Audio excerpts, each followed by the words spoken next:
eren més decidits que els d'avui.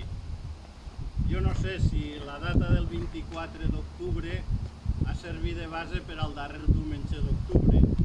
Eixe dia de l'any 1329 se pot dir que és un dia d'inici de la nostra consciència col·lectiva, perquè va ser quan se van proclamar els furs nous de València. Era una legislació per a tot el territori. A partir d'aquest moment, abans n'hi havia moltes legislacions i en canvi aquest dia ja comença a ser una cosa més valenciana, podríem dir, menor influència d'Aragó, que havia volgut quasi agafar-se el territori valencià com una prolongació del seu. I n'hi ha una altra data pròxima, tot això li ho devem al professor Vicent Baidal, que és el 4 de novembre de 1519, que és l'ambaixada dels agermanats al rei Carles I. Per la situació que s'estava vivint en aquell moment, va ser la Germania de València, i aquestes dues dates són les pròximes al dia d'avui. El dia d'avui està entremig de les dues que vos he dit. I tenim més dates, ja ho heu vist, vaig traure un article que me pareix que no sé si va eixir a La Veu, almenys va eixir allà en la publicació local, que allà s'estan manejant prou les coses en el meu poble, en aquests aspectes, i tenim dates patriars, si volem fer una festa anual pròpia, no ens falten dates. En octubre, en juny, en març, en agost inclús, dia de la proclamació, el 18 d'agost, proclamació de Carles III com a rei dels valencians a Dénia. En fi, això era una qüestió, i l'altra, que podem llegir, encara que crec que no el llegiré tot, un article de Vicent Tomàs i Martí, que va ser el primer nacionalista, podem dir, total, integral, de que reclamava una política pròpia, una cultura pròpia, una defensa dels interessos econòmics valencians. Ara fa un segle, per això ho hem triat. Ara fa un segle va escriure aquest article, per exemple, que llegirem un poc, encara que no tot, i també l'any següent va morir molt jove, 1924, l'1 de febrer.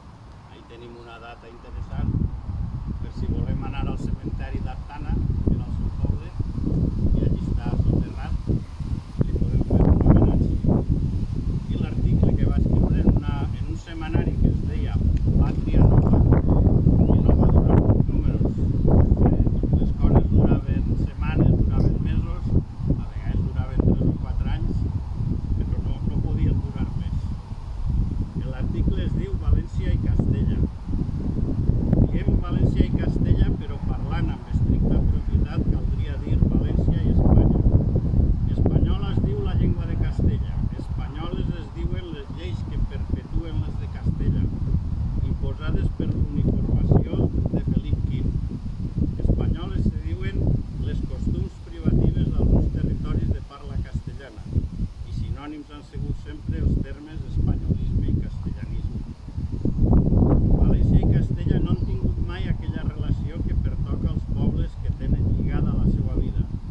Quan visqueren lliures una de l'altra, Castella fou una mala veïna.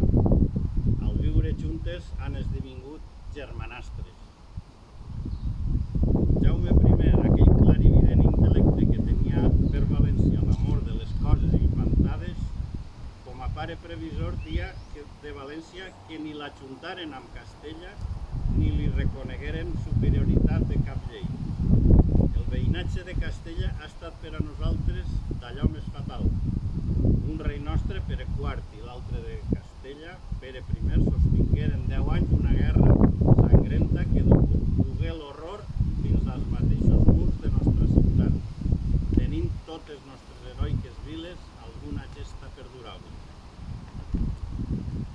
Passen els anys i només oblidar el consell de Jaume I a l'unir-nos a ells en matrimoni s'ebrida el nostre expandiment comercial. Ve Felip II centralitzant l'acord de Madrid i guanya l'esperit castellà per xuir del nostre. Caminar la història i amaneix l'aubada tràgica de la Guerra de Successió. Tropes castellanes trepitgen el terrer de nostra pàtria a sang i foc i després de la consumació de la conquesta ens deixen una cadena. Jaume I havia estat profeta. Aneu al parterre i mireu l'estàtua d'aquell gran rei. Veureu que senyala cap a ponent. No fou quimera de l'escultor el posar-li el braç aixina. Fou una intuïció. En Jaume signa l'origen del mal, ens amostra l'enemic.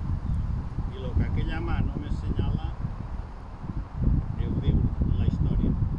Recorda't valencià de la profecia de Jaume I. Lo que la naturalesa crea distint, no podem els homes agermanar-ho, contravenint els naturals designis. Germans, marxem pel nostre caminal.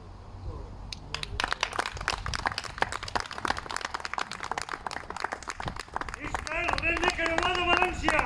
Visca la República Valenciana! Visca!